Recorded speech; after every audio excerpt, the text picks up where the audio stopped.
बिस्मिल्लाहिर्रहमानिर्रहीम। आज बहुत दिनों के बाद बहुत सारे डॉक्टर्स ने रिक्वेस्ट की थी कि आप जो है काफ़ी टाइम से आपने वीडियोस अपलोड नहीं की अपने केसेस, तो अपनी मसरूफियत से टाइम निकालते हुए मैं आज दोबारा से आपको एक दो केसेस शेयर करूंगा आपके साथ। होम्योपैथी जो है वो एक ऐसा सब्जेक्ट है जिसको अगर हम सारी ज़िंदगी भी पढ़ें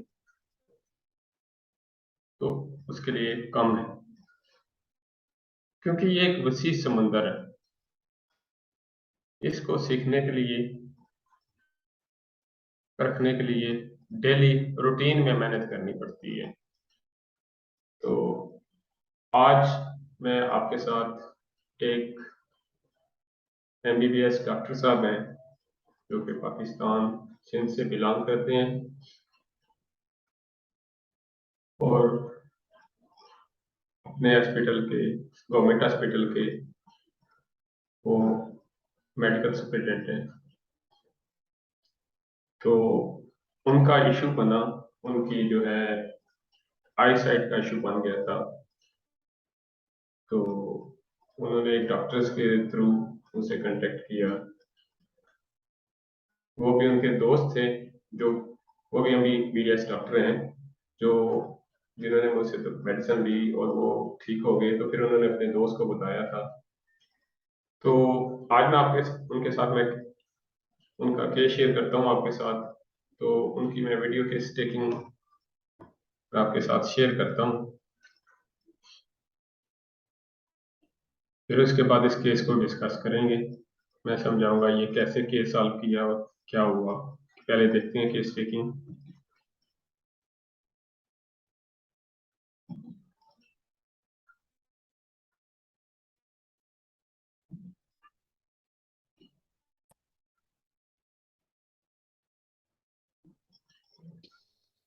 जी बताएं, क्या मसला क्या आपका?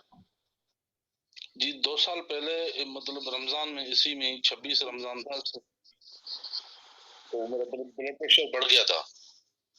ठीक है। तो ब्लड प्रेशर तो बढ़ता था, मगर शुगर भी मुझे मतलब उसी वक्त ही रिसेंटली मुझे हुई थी।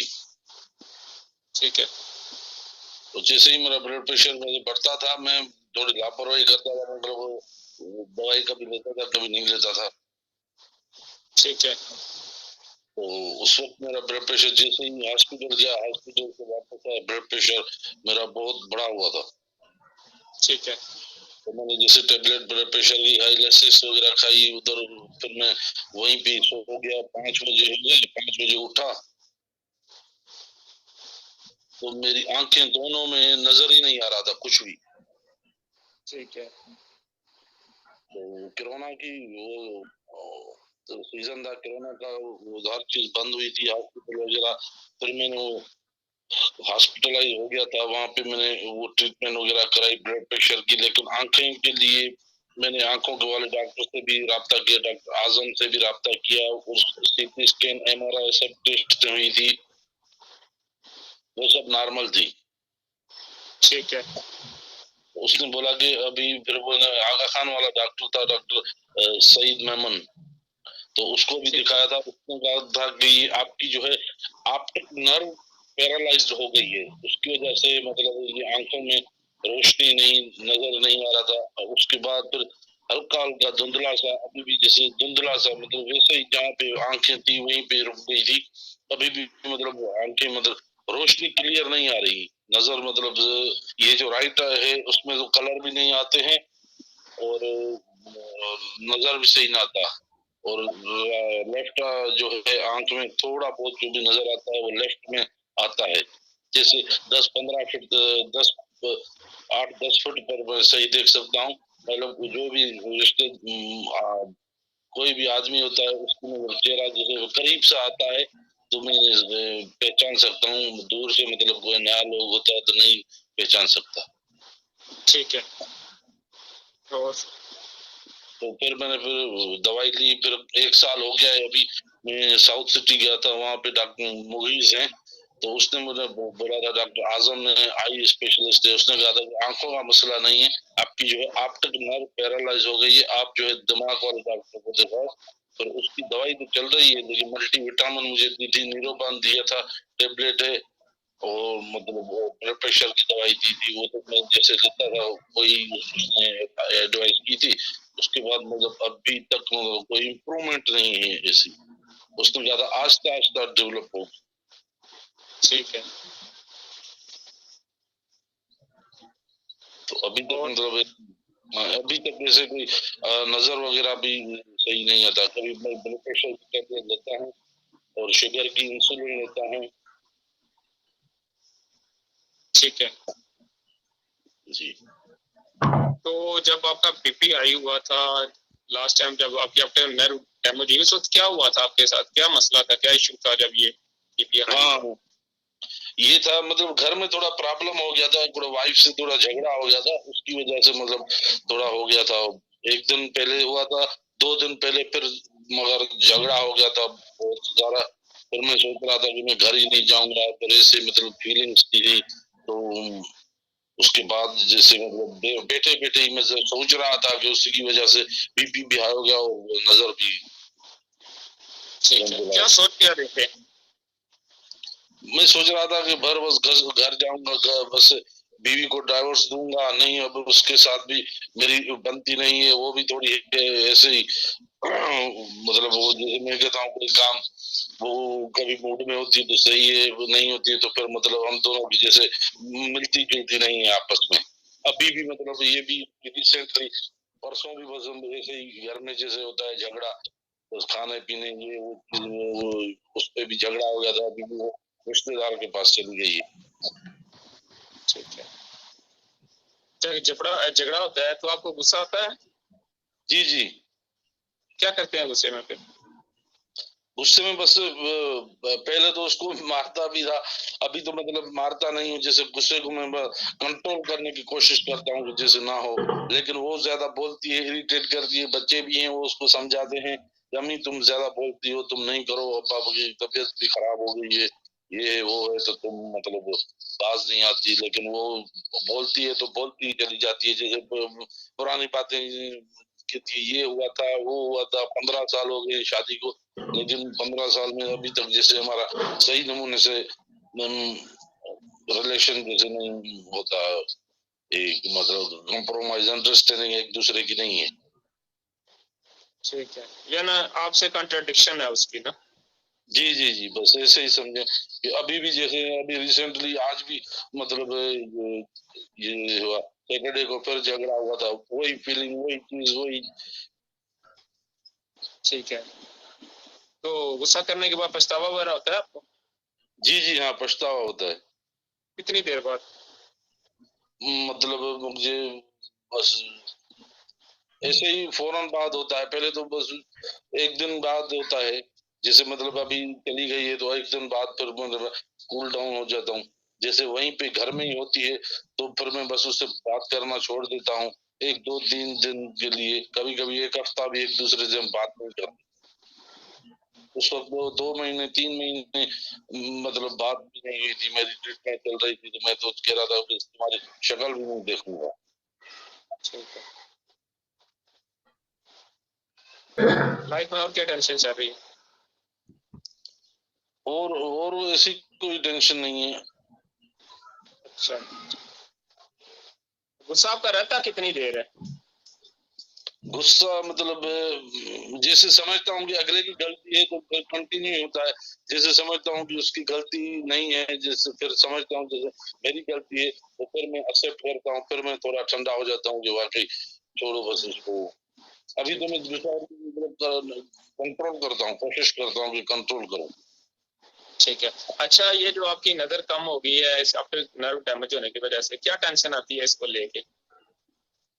इसको बस नहीं, मुझे बस देखना वो नहीं होता कि देख नहीं सकता, बस इससे कोई ज्यादा कोई फीलिंग नहीं होती। बस नमाज वगैरह पढ़ता हूँ, उससे पहले नहीं पढ़ता था, फिर मैं नमाज वगैरह पढ़ता हूँ तो अभी मतलब थोड़ा बहुत सुकून मुझे मिलता है, और तस्बीह वगैरह पढ़ता हूँ। बाकी ऐसे कोई बस यही फीलिंग होती है कि मैं जो है पहले बच्चों को जो स्कूल मतलब मोहताजी समझता हूँ कि मोहताजी हो गई है। बच्चों को स्कूल लेके जाता था, खेलने खुलने जाता था, घुमाने फिराने जाते थे, मैं खुद जाता था, गाड़ी पे ड्राइव करता था। अब दूसरों को मतलब कहना पड़ता है कि कोई गाड़ी चलाए, कोई किसी को महिला मतलब मिन्नतें करनी पड़ती हैं कि भाई चलो। यानी दूसरों के ऊपर डिपेंड होना शुरू हो गया। हाँ ऐसा समझिए। हाँ ठीक है, और कोई बात? नहीं, और ऐसी ऐसी और कोई बात नहीं, बस यही फीलिंग होती है भाई बच्चों को मैं खुद स्कूल जाता है, छोड़ने जाता है, लेके आता है, तो यही होगा मतलब। ठीक है, चलिए मैं रेप्रेजेंटेशन बनाता हूँ तो आपको दोबारा लाइन पे लेते हैं, कोई रेमेडी सामने आती है फिर उसके मुताबिक पूछते हैं आपको थोड़ा सा, ठीक है? अच्छा, कितनी देर बाद? बस मुझे 10-15 मिनट टाइम देना, मैं करता हूँ कॉल आपको। ठीक ठीक है, ठीक।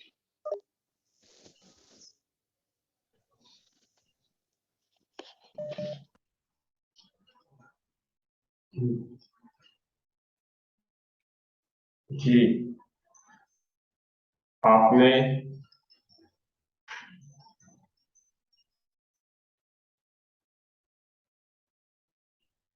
आपने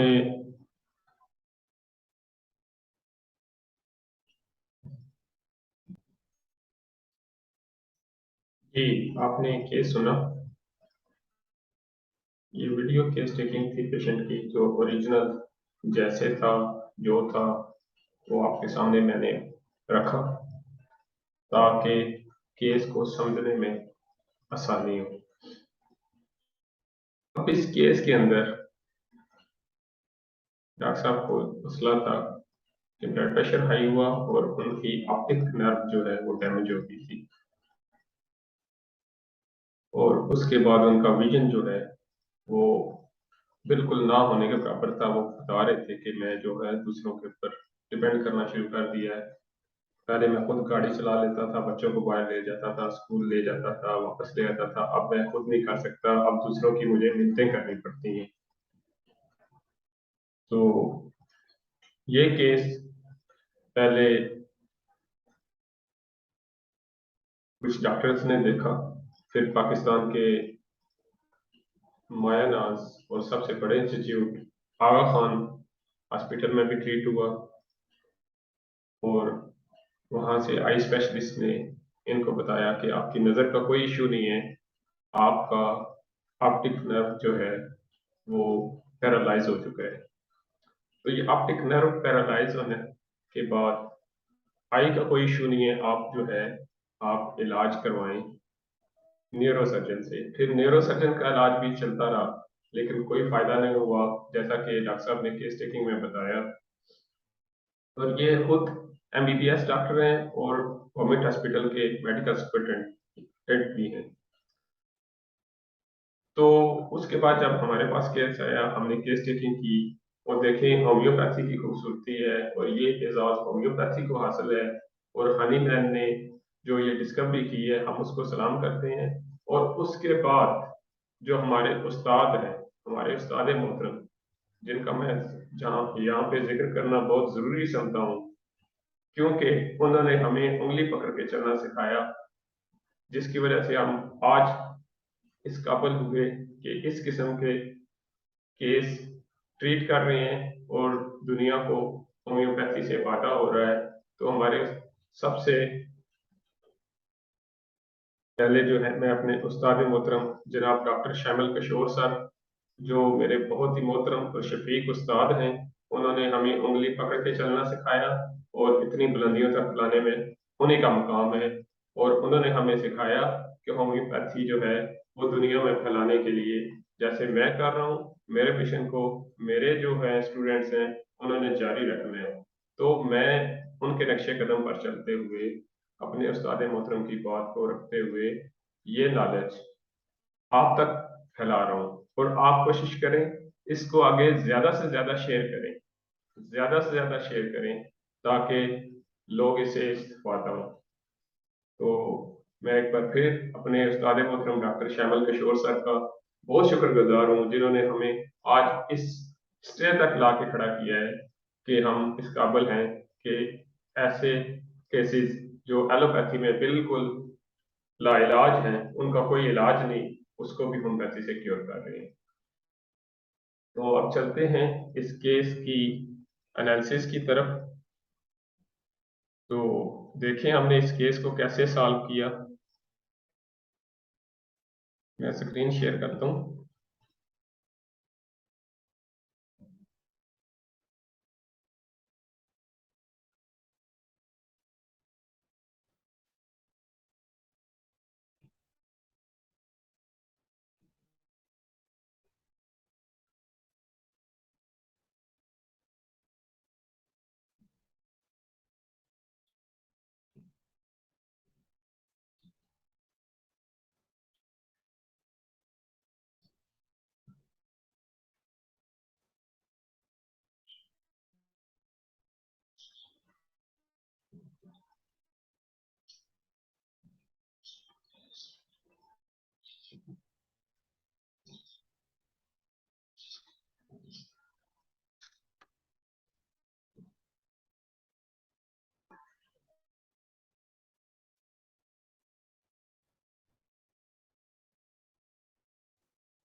अभी मैं आपके साथ स्क्रीन शेयर कर रहा हूँ।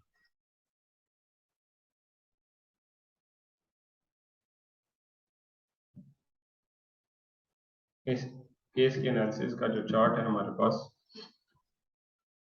तो देखें इस केस के अंदर डॉक्टर साहब ने बताया कि उनको ब्लड प्रेशर हाई रहता था और उन्होंने उसकी केयर नहीं की और दवाई कभी कभार खाते थे। दवाई कभी कभार खाते थे, हालांकि ब्लड प्रेशर बहुत ज्यादा हाई होता था, लेकिन जैसा कि एलोपैथी में होता है कि डेली दवाई खानी पड़ती है, लेकिन वो रूटीन में नहीं खाते थे, हालांकि खुद सब कुछ जानते हुए भी कि ये कितना नुकसानदेह हो सकता है। तो उन्होंने मेडिसिन को डेली रूटीन में यूज नहीं किया कि वो इस लेवल तक पहुंच गए कि उनका बीपी शूट किया और वो उनकी आफ्टर नर्व जो है वो पैरालाइज हो गई। तो इस शिविर में देखें कि उनका जो गैर संजीदा रवैया था अपनी जात के साथ, अपनी सेहत के साथ, उसको हमने पिक किया। तो हमारे पास रूब्रिक आता है प्रिविलियस, गैर संजीदगी का मुजाहरा किया उन्होंने, हालांकि वो खुद सब जानते थे, डॉक्टर है, एमबीबीएस डॉक्टर है। फिर नेक्स्ट दूसरा रूब्रिक इस केस के अंदर हमने लिया लाइट डिजायर फॉर। अब देखें वो मेरे पास आए हैं, वो लाइट चाहते हैं और दूसरी उनके विजन कमजोर है, विजन बिल्कुल वीक हो चुका है, ऑप्टिक नर्व जो है डैमेज होने की वजह से, उसका पैरालिसिस होने की वजह से उनकी नजर जा चुकी है, वो डिपेंडेंट हो गया दूसरों के ऊपर। अब वो लाइट चाहते हैं, रोशनी चाहते हैं। तो रूब्रिक हमारे पास लाइट डिजायर फॉर। तीसरा जो उन्होंने काफी सारी मेडिसिन का जिक्र किया कि मैंने फलां मेडिसिन खाई और मुझे आराम नहीं आया। ठीक है, मैंने न्यूरो सर्जन की मेडिसिन खाई, मैंने आई स्पेशलिस्ट की मेडिसिन खाई, तो मुझे उससे फर्क नहीं पड़ा। ठीक है, तो अब देखें यहाँ पे हमारे पास रूब्रिक है टॉकिंग बिजनेस ऑफ।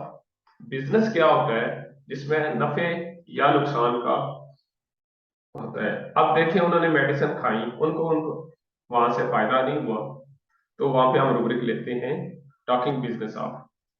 फिर उन्होंने एक और बात की, मैंने जब उनसे पूछा गुस्सा आता है तो कहते हैं आता है, तो गुस्सा करने के बाद पछतावा, तो कहते हैं होता है। कब होता है? एक दिन बाद, दो दिन बाद, एक दिन बाद, यानी लेट रिपेंटेंस। लेट रिपेंटेंस को हम जो है वो कन्वर्ट करते हैं, हमारी रेप्टिक के अंदर रूब्रिक है इंट्रोस्पेक्शन। इसको हम दूसरे सेंसेस में भी यूज कर सकते हैं, जैसे डॉक्टर साहब ने कहा कि अगर मेरी गलती हो तो फिर तो गुस्सा नहीं आता, और अगर किसी और की गलती हो तो फिर गुस्सा आता है मुझे। ठीक है, आप जो है वो जब किसी के ऊपर गुस्सा करते हैं तो उसके बाद उनको पछतावा जो नहीं होता, अगर डॉक्टर साहब की गलती है तो वो नहीं होता। अगर दूसरे की गलती है तो होता है, ये भी इंट्रोस्पेक्शन के अंदर ही आता है। फिर एक और बात की उन्होंने, मैंने जब पूछा कि इस बीमारी की वजह से आपको टेंशन क्या है, तो उन्होंने बताया कि मैं जो है पहले बच्चों को खुद स्कूल छोड़ता था, वापस लेके आता था, बाहर घूमने ले जाता था, अब तो मुझे ड्राइवरों की मिन्नतें करनी पड़ती हैं, गाड़ी ले चलो, फलां करो फलां, यानी मैं दूसरों के ऊपर डिपेंड करके रह चुका हूँ, डिपेंडेंट अदर्स। रैप्टिल के अंदर हमारे पास रूब्रिक है डिपेंडेंट अदर्स। फिर उसके बाद नेक्स्ट एक बात की उन्होंने कि घर में लड़ाई झगड़ा होता है मिसेस के साथ।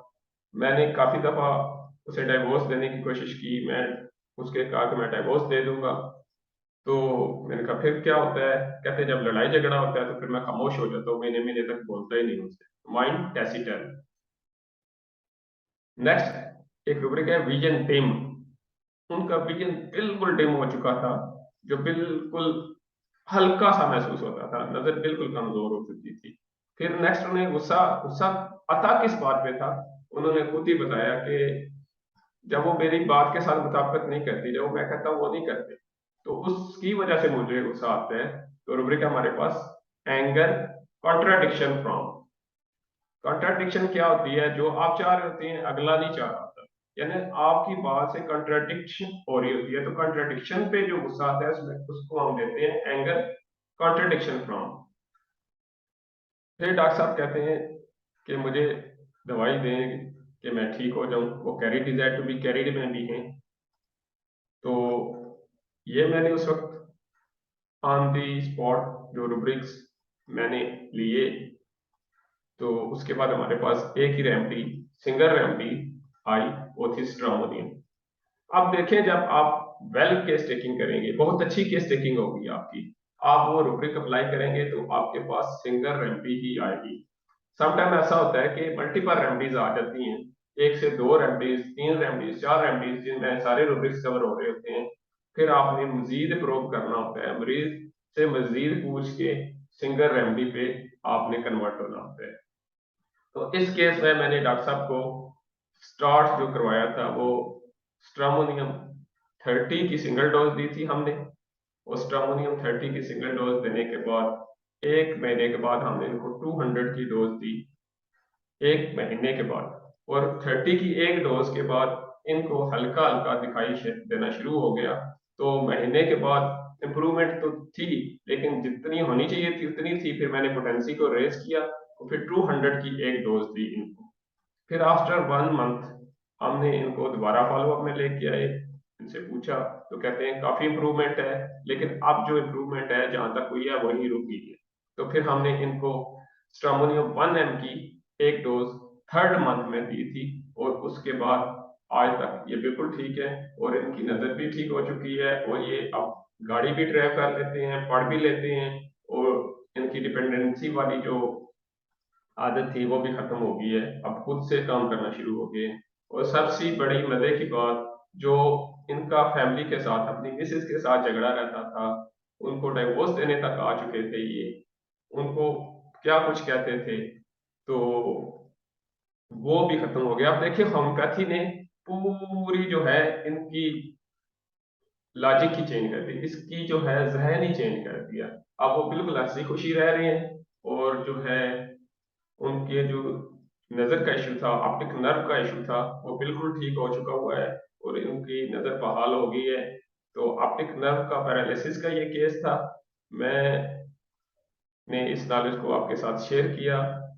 तो नेक्स्ट भी इंशाल्लाह कोशिश करूंगा जल्द आने की। काफी टाइम से दोस्त रिक्वेस्ट कर रहे थे कि आपकी केस की कोई वीडियो नहीं आई, आप वीडियोस को अपलोड करें, तो मैं इंशाल्लाह कोशिश करूंगा नेक्स्ट जल्द से जल्द आने की। तो ये था हमारा आज का केस। अब नेक्स्ट जो है हम किसी नए केस के साथ आएंगे।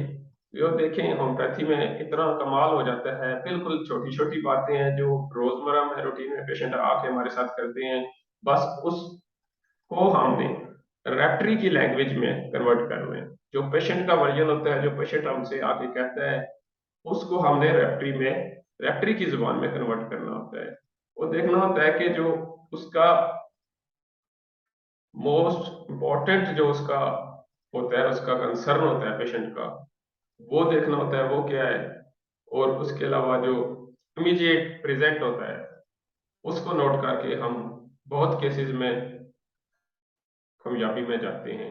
इसलिए कोशिश करें कि होम्योपैथी को एक अच्छे तरीके से पढ़ें और जो उसका तरीकाकार है उस तरह पढ़ के और अच्छे तरीके से केस को सॉल्व किया जाए ताकि 100% क्योर हासिल हो पेशेंट को।